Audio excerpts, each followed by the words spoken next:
Di zaman Rasulullah terdapat seorang pemuda yang membenci beliau karena diperintahkan untuk mengumandangkan adzan. Pemuda ini kemudian diajarkan adzan oleh Rasulullah hingga pandai. Setelah mampu mengumandangkan adzan dengan baik, Rasulullah memujinya seraya mendoakan pemuda itu. Dikisahkan dari Ar-Rabi yang mengabarkan kepada kami, dia berkata, Asy Syafi'i mengabarkan kepada kami, dia berkata, Muslim bin Khalid mengabarkan kepada kami, dari Ibnu Juraij, dia berkata, Abdul Aziz bin Abdul Malik bin Abu Mahzurah mengabariku, bahwa Abdullah bin Muhairis, seorang anak yatim yang diasuh Abu Mahzurah mengabarinya ketika dia akan mengirimnya ke Syam. Dia berkata, aku berkata kepada Abu Mahzurah, wahai paman, aku keluar ke Syam, dan aku ingin bertanya bagaimana cara muadzan. Lalu dia mengabarkan kepadaku, dan dia berkata, baik. Dia berkata, saya keluar bersama beberapa orang menuju ke Hunain, lalu Rasulullah kembali dari Hunain dan bertemu kami di jalan. Lalu seorang muadzin Rasulullah mengumandangkan adzan untuk suatu salat di hadapan beliau. Kami mendengar suara muadzin sambil bersandar, lalu kami berteriak menirukannya sambil mencelanya. Rasulullah mendengar suara kami, lalu beliau mengutus seseorang kepada kami agar kami menghadap beliau.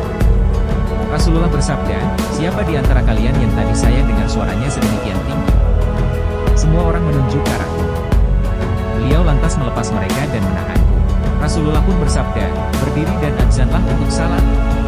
Lalu aku berdiri, dan ketika itu tidak ada yang lebih aku benci daripada Rasulullah, dan tidak pula apa yang beliau perintahkan kepadaku.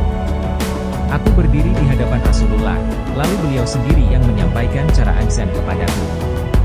Lalu beliau memanggilku setelah aku mengumandangkan adzan, dan memberiku kantong yang berisi perak.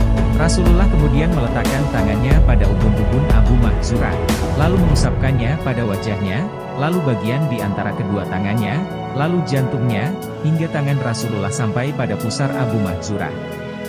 Sesudah itu Rasulullah berdoa, semoga Allah menjadikan keberkahan pada dirimu, dan mengaruniakan keberkahan kepadamu. Lalu aku berkata kepada Rasulullah, perintahkanlah kepadaku untuk membaca adzan di Makkah. Beliau menjawab, aku perintahkan engkau untuk adzan. Sejak saat itu hilanglah setiap kebencianku kepada Rasulullah dan semua itu berbalik menjadi rasa cinta kepada Nabi. Aku lantas menemui Attab bin USA, pekerja Rasulullah di Makkah.